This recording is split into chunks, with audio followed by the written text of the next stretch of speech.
The truck rumbled along a barely there road, its heavy tires carving tracks through the endless sun-baked Gobi Desert. Dust billowed behind it, swirling in the dry air, as if the earth itself was being stirred awake by the arrival of something unexpected. Men in faded work clothes jumped from the cab, squinting against the harsh glare of the midday sun.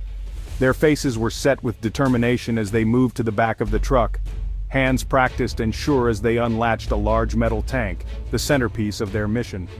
With careful precision, a thick hose was dragged and aimed at a shallow, shimmering lake, an improbable pool of water in the heart of the desert, its surface glinting like a mirage. A switch was flipped, a motor whirred to life, and suddenly, a torrent of water and thousands of small silvery carp poured out in a sparkling cascade, tumbling into the waiting lake below. The fish flopped and wriggled at the water's edge, momentarily stunned by the sudden change. Then instinct took over, and they darted into the shallows, finding their bearings in this strange new world. It was a jarring, almost dreamlike sight, life where none should exist. Fish in the desert, it looked like a folktale, a story told to children, but here it was, unfolding in real time. This was just one truck in a long convoy, all part of a massive government project that stretched across the horizon, each vehicle carrying its own precious cargo of life. The goal was audacious, to make the desert bloom, not with green plants or flowers, but with fish, to create oases of life in a place defined by its emptiness. By week's end, millions of fish would be released into a network of artificial lakes, each one painstakingly carved into the arid terrain, each one a small miracle of water and hope. The challenges were obvious and daunting: relentless sun, salty ground, and a total lack of natural food for the fish. Every element seemed to conspire against the project's success. The project was a bold act of defiance against nature itself, a gamble that human ingenuity and willpower could reshape even the harshest, most unforgiving places on Earth. The men worked efficiently, their movements practiced and synchronized, a testament to weeks of preparation and the shared belief in the importance of their task. For anyone watching, it was surreal, fish where there should be none, a living contradiction to everything the desert had always represented. The fish swam in circles, exploring their new home, oblivious to the grand experiment they'd become the center of, their silver bodies flashing in the clear water. The desert, silent and vast, now held a secret.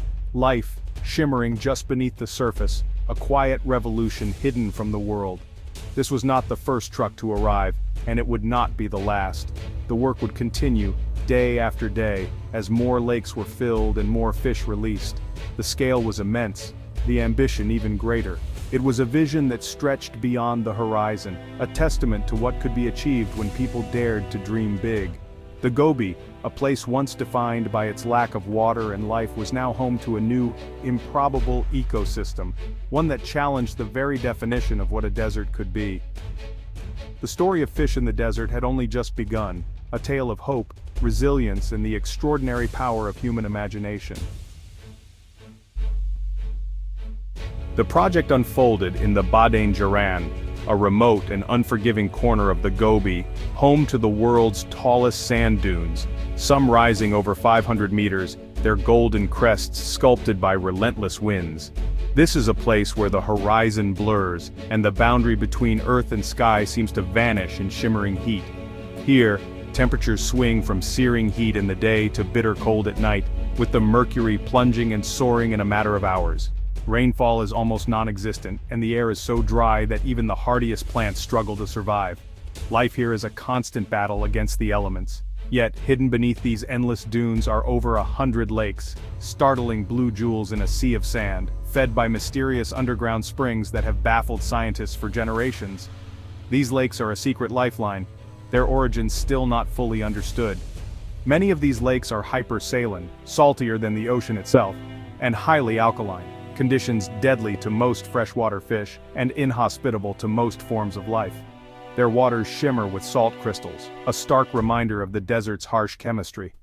This was the central challenge, not just bringing water but transforming it into something habitable, something that could support new life. The task was as much about chemistry and biology as it was about engineering. For centuries, only nomads survived here, moving with their camels and goats, guided by deep, inherited knowledge of the land. They read the wind, the stars, and the shifting sands, adapting to scarcity with remarkable resilience. Their lives were shaped by scarcity. their culture woven from sand and sky, their stories echoing the rhythms of the desert. Every journey, every tradition, was a testament to survival in a place where little is given and everything is earned. The arrival of trucks, engineers, and millions of fish was a profound disruption, an intrusion of modern ambition into an ancient landscape. The desert, once silent except for the wind, now buzzed with new activity. The government's project brought promises of transformation and uncertainties that rippled through the community. Would this bold experiment bring prosperity, or would it upset the delicate balance that had endured for generations? The lakes, once lifeless and still, were now the focus of a radical experiment. Scientists and engineers watched anxiously as fish were released, hoping to spark a new ecosystem in these unlikely waters. The desert's silence was broken by the hum of machinery and the splash of fish, the air filled with a sense of anticipation and uncertainty. Every ripple in the water marked a step into the unknown. The landscape, unchanged for generations, was suddenly in flux. Sand gave way to water, and the old ways met the new in a collision of past and future. The nomads watched as their world shifted, unsure what the future would bring. Their faces reflected hope, worry, and the weight of history as they witnessed the transformation of their homeland. The Barren, once a place of extremes and isolation, was now a living laboratory for transformation, a testing ground for the limits of human ingenuity and nature's resilience. Water, the rarest treasure in the desert, was being reimagined as the key to new life.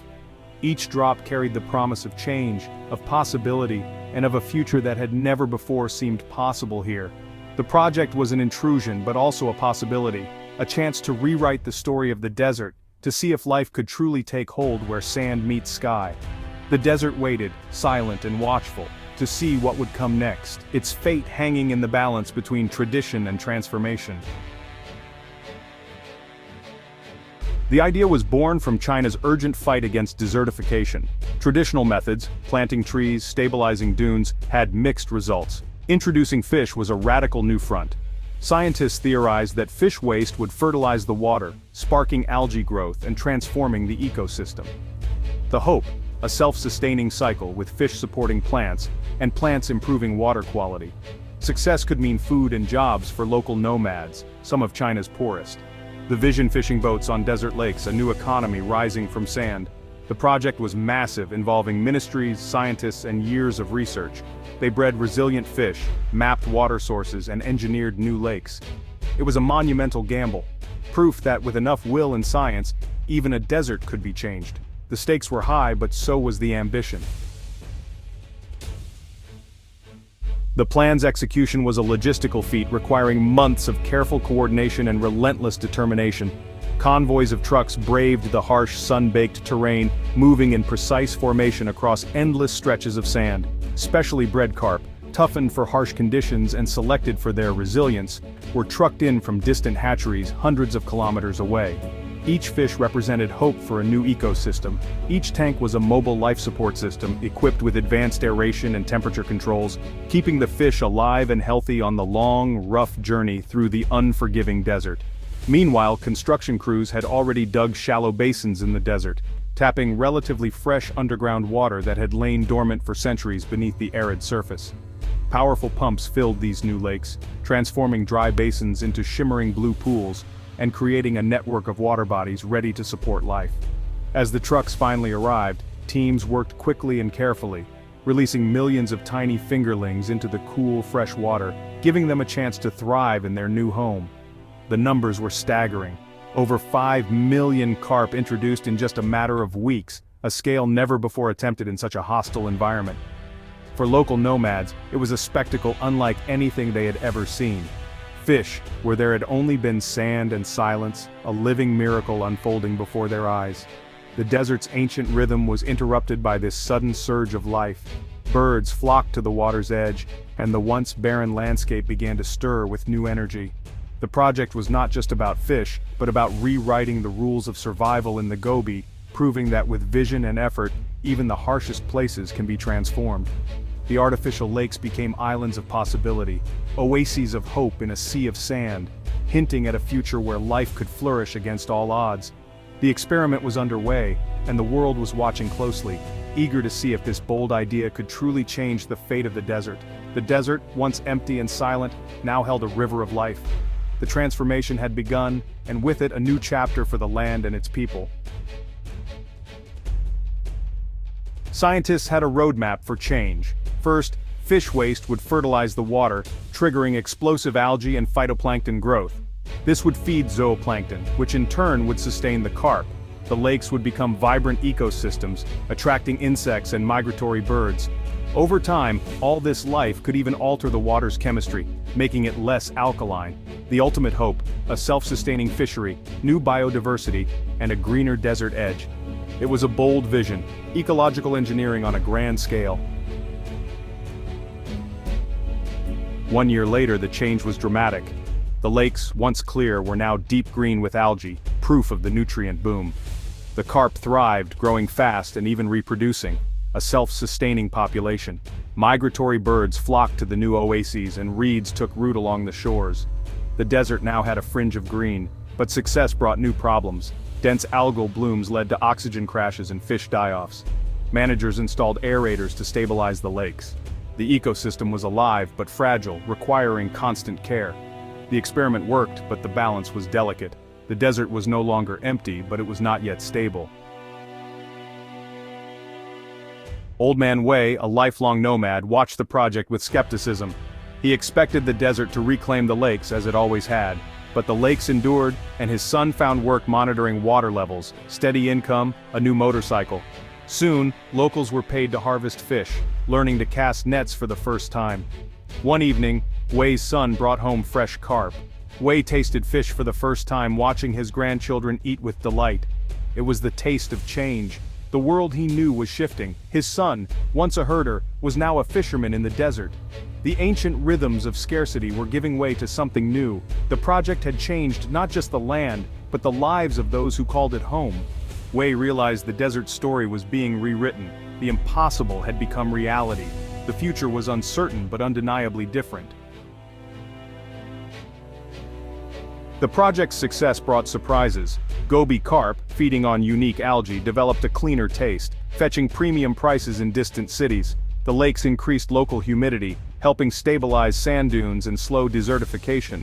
But the ecosystem needed constant management, balancing algae, introducing new species, and monitoring water quality. The desert became a living laboratory for ecological engineering. The fishery brought jobs and hope, but also new social tensions as nomads adapted to settled life. The project raised questions about how to balance progress with tradition. The unexpected catch was more than fish. It was a new way of life and new challenges for the future. The lessons from the sand were just beginning. The Gobi Fish Project is more than a tale of fish in the desert. It's a story of human ingenuity and a warning about the risks of reshaping nature. The experiment is now a global model, inspiring similar efforts in other arid lands. It challenges our ideas of what deserts can be, turning emptiness into potential. Critics worry about sustainability and ecological risks, and the long-term impact remains unknown. But the project stands as a symbol of ambition and resilience. In the Gobi, a ripple of green in a sea of sand proves that life can surprise us, even in the harshest places. The story of water and life in the desert is still unfolding,